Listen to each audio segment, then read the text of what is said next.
안녕하세요. 소아청소년과 전문의 임고은입니다. 오늘은 ADHD에 대한 진실 혹은 오해 Q&A 시간을 한번 가져보고자 합니다. ADHD에 대해서 제가 최근에 이제 영상을 좀 많이 올렸는데요. 다양한 질문들을 하세요. 실제로 진료실에서. 그래서 제가 주로 받는 질문들에 대해서 한번 말씀을 드려보겠습니다. 첫 번째로 요즘에 유난히 ADHD 진단이 많다는 이야기를 많이들 하십니다. 주변에서. 뭐 검사만 했다 그러면 ADHD라고 하더라. 그래서 약 먹는 데더라. 근데 진짜로 이렇게 ADHD가 많냐라고 물어보시죠. 실제로 유병률이 한 3%?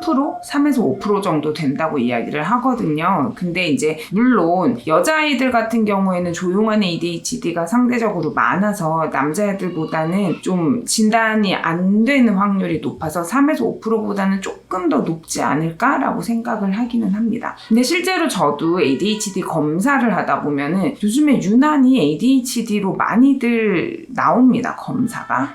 예전에 제가 한번 말씀을 드린 적도 있는데 실제로 전산검사 컴퓨터로 하는 ADHD 검사에서는 ADHD로 생각보다 많이 나옵니다. 하지만 이런 경우에 예전에도 말씀드렸지만 불안이 높거나 조금 강박이 있거나 긴장이 높은 사람들은 ADHD가 아닌데도 ADHD로 나오는 경우들이 좀 있거든요. 그리고 가끔은 검사하고 싶지 않은데 억지로 부모님한테 끌려와서 검사하는 경우는 검사가 너무 싫어서 굉장히 거부적인 아이들이 있어요. 그러면은 검사할 때 열심히 안 하고 그냥 막 하다 보면 또 ADHD처럼 나오거든요. 그럼 저희가 그 검사만 가지고 약을 먹일 수는 없죠. 그래서 실제로 초기 검사에서 ADHD로 나와도 6개월 정도 후에 지금 당장 학교에 적응에 문제가 없다면 6개월 정도 후에 재검사를 해봤을 때 그때도 ADHD 수치로 나오면은 약 먹는 거를 좀 고려를 해봅니다. 그리고 이제 실제로 전산검사 말고 부모님 평가에서 ADHD가 높게 나오는 경우가 있어요. 근데 나이가 만 12살, 6학년이 되기 전 아이들은 사실 기질상 굉장히 자유로운 아이들이 있잖아요. 그래서 크게 역시나 학교 적응이나 친구들 관계에서 별 문제가 없으면 저희가 이제 6학년 정도 될 때까지 흔히 말하는 이 전두엽이 발달해서 자기조절력이 정상적으로 생기는 나이가 될 때까지 좀 기다려보는 편입니다. 두 번째, ADHD가 아닌데도 요즘에 특정 지역, 굉장히 학구열이 높은 특정 지역에서는 ADHD 약을 먹인대더라. 어떻게 생각하냐 물어보시는 경우가 있습니다. 물론 약의 기전상 ADHD가 아니어도 집중력 자체를 높이는 데는 도파민 경로를 활성화시켜주고 그래서 도움이 될 수도 있습니다. 그런데 예전에 여러 차례에 걸쳐서 제가 ADHD 약의 부작용에 대해서 말씀드렸지만은 약 자체가 부작용이 없는 약이 아니다 보니까 수면이나 이제 식욕에 영향을 주기도 하고 없던 강박도 생기고 긴장도가 높아지고 경우에 따라서는 틱이 심해지는 경우도 있고 그렇기 때문에 굳이 ADHD가 아니면 정상적으로도 집중하는데 문제가 없는데 조금 더 혹시라도 도움이 될까 하는 마음에 먹는 거는 절대로 하시면 안 되죠. 세 번째, ADHD는 그러면 약만 먹으면 해결되냐? 가끔 검사를 하러 오시는 부모님 중에 아이들이 이제 너무 부잡스럽고 학교에서 문제들도 많이 생기고 그러면 ADHD로 나오면 차라리 이제 약 먹으면 모든 게 해결되겠네요 하고 안도하시는 경우도 있습니다. 물론 주의력 문제는 약이 많은 도움을 줍니다. 그리고 신경 발달상의 문제에서 신경에 대한 과민성 이런 거는 약이 많은 부분 해결해 줍니다. 그래서 실제로도 ADHD의 1차 치료는 약물 치료라고 되어 있기는 하죠. 근데 이제 그 이외에 정서 문제들,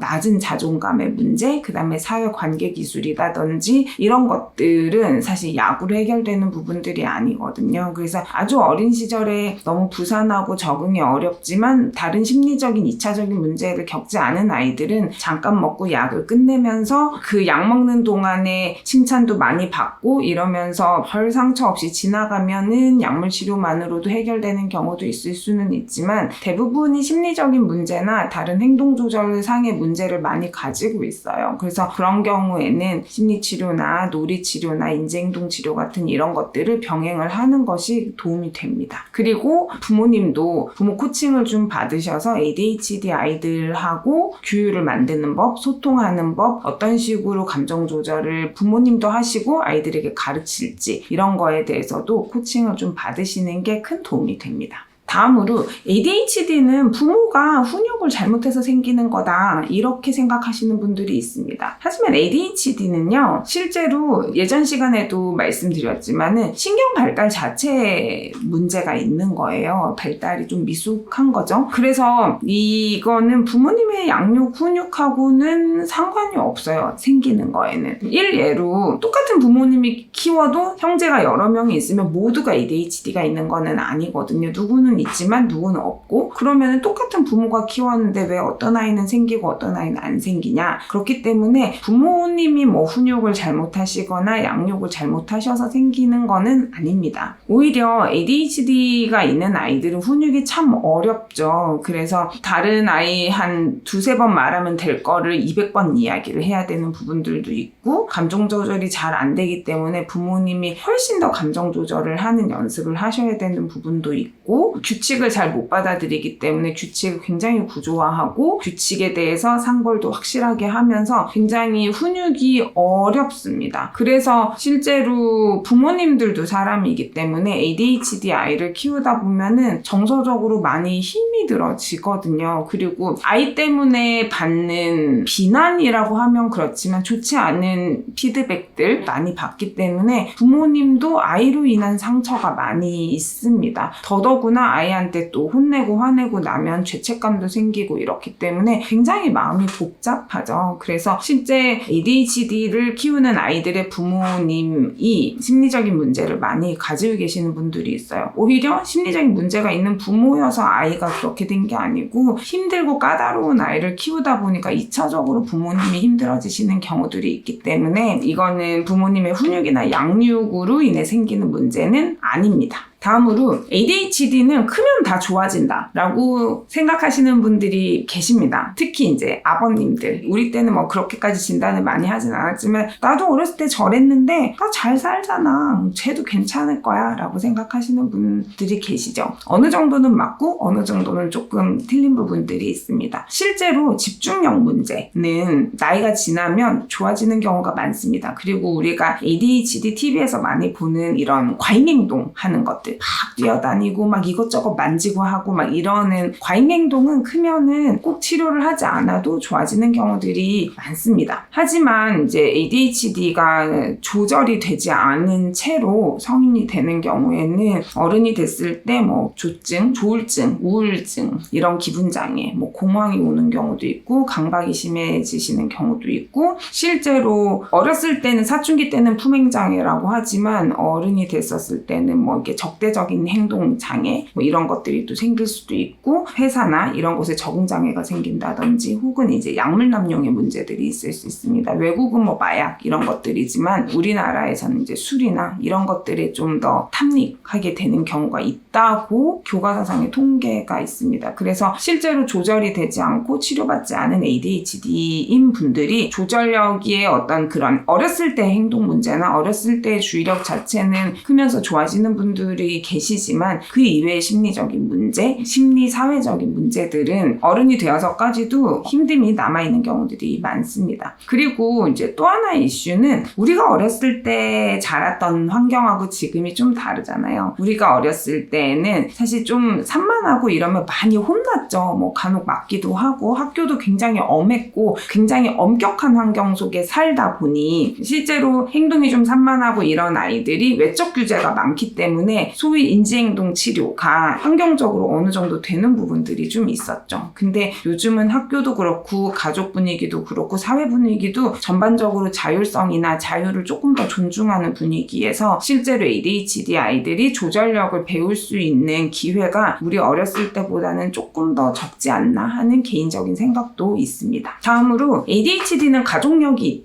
있습니다. 실제로 뭐 아주 유전성이 강하다고 볼 수는 없지만 꼭 ADHD의 형태가 아니더라도 어른들은 이제 강박으로 가지고 있다든지 앞서 말씀드린 다른 적응 문제가 있으시다든지 틱, 뭐 강박, ADHD 이렇게가 생기는 기전들이 비슷하기 때문에 비슷한 가족력을 가지고 있는 경우들이 있습니다. 마지막으로 요즘 부모님들이 이게 공식 학술 용어는 아닌데 고지능 ADHD라고 많이들 이야기를 하시고 저도 그렇게 설명을 하는 경우가 많습니다. 지능이 굉장히 좋으면서 고지능 ADHD인 아이들이 있습니다. 어른 어른들도 마찬가지고요. 그러면 고지능의 ADHD는 괜찮다고 생각하시는 분들이 계십니다. 물론 이것도 반은 맞고 반은 조금 잘못된 부분들이 있습니다. 아무래도 ADHD인 사람들의 이제 지능검사 분포를 보면은 굉장히 이해도나 이런 거는 굉장히 좋은데 실행 기능이 좀 떨어지는 경우가 있어요. 뭐 단기 기억을 하는 게 조금 어렵다든지 아니면 정해진 시간 안에 빨리 뭔가를 하는 거에 부주의해서 많이 틀리거나 아니면은 부주의하진 않은데 너무 느리거나 이런 식으로 실행 기능이 떨어져서 실제로 웩슬러 검사 같은 거를 해보면 점수 편차가 굉장히 크거든요. 그러면은 실제 고지능 ADHD이신 분들이 아이들도 마찬가지고 학업이나 업무에 별 지장이 없으신 경우들이 있습니다. 그런 경우에는 자기의 강점으로 단점을 극복하기 위해서 굉장히 애쓰시는 거죠. 그런 경우에는 아이들한테는 좀 짠한 마음이 들고 어른들께는 애쓰시네요 이런 마음이 드는 거는 사실입니다. 근데 아무래도 자기가 이해하는 수준보다는 실행 능력이 조금씩 떨어지다 보니까 시험을 본다든지 실제 업무를 한다든지 할 때 성과가 자기가 생각한 만큼 쏙 잘 나오진 않아요. 물론 지능이 높으면 그 잘 나오지 않는다는 게 다른 사람보다는 높은 수준일 수는 있지만 본인의 내적으로는 항상 가지고 있는 거에 비해서 만족스럽지 않다? 그런 거에 대한 괴리감을 스스로 느끼는 경우들이 좀 있습니다. 그래서 저희가 보통 이런 경우를 이제 인지기능의 효율이 낮다, 비효율적이다 라고 표현을 하는데 실제로 뭐 공부를 한다든지 일을 한다든지 하는 거에 있어서 얼마나 빨리 이해하고 직관적으로 파악하는지도 중요하지만 실제로 이걸 얼마나 자기 걸로 만들어서 능숙해지는지도 중요하고요. 그리고 어떤 결정적인 때에 어떤 결과를 낼 수 있는지 그런 거를 통해서 자기의 유능감을 경험하면서 또 새로운 거를 할 만한 동기가 생기게 되는데 이런 것들이 좀 원활하지 못하다 보니까 항상 자기가 하는 일이나 업무에 대해서 좀 불만족스러운 경우들이 있습니다. 그래서 고지능 ADHD인 경우에는 똑같은 지능 뭐 예를 들어서 고지능이라고 할 때 저희가 뭐 IQ가 한 125 이상이다 그러면은 전반적으로 125가 나와서 전체 지능이 125가 된 사람과 실제로 어떤 거는 막 130, 140인데 어떤 거는 평균보다 아래에 80 이렇게 돼서 평균적으로 맞추다 보니까 120 얼마가 나오는 경우가 실제로 삶의 만족도나 결과를 만들어내는 거에서는 수행의 차이가 조금 있을 수 있습니다. 그래서 고지능 ADHD도 물론 지능이 ADHD가 가지고 있는 단점을 극복해주는 좋은 자원일 수는 있는데 실제로 본인이 스스로 느끼는 만족감은 좀 낮을 수 있다는 점에서 안타까운 부분이 있습니다. 그래서 제가 이거는 이제 ADHD에 대해서 여기저기서 듣는 질문들에 대해서 한번 몇 가지만 추려서 말씀을 드려봤는데요. 또 궁금한 것이 있으면 댓글로 달아주시거나 하시면 또 영상을 한번 찍어보겠습니다. 오늘은 여기까지 하겠습니다. 감사합니다.